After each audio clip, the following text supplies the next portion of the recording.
With rooftop solar generation increasing on our network, we need to capture and store excess energy so it can be used to support the network when needed. Battery storage is needed at all levels, from network scale to community-based, like the ones we've installed here at Maloney's Beach, at Goulburn and Leeton. This project is one of several energy storage solutions Essential Energy's market testing in an effort to expedite the infrastructure needed to match local generation and local usage in communities. Maloney's was impacted, as all of this area, in the 2019-20 fires.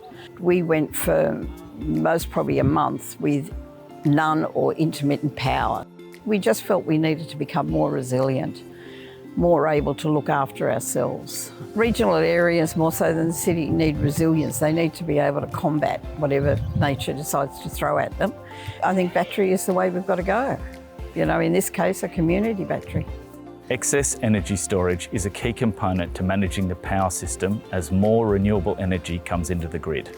Essential Energy continues to advocate for framework flexibility to allow energy storage to connect to our network as quickly and efficiently as possible for the overall benefit of our customers.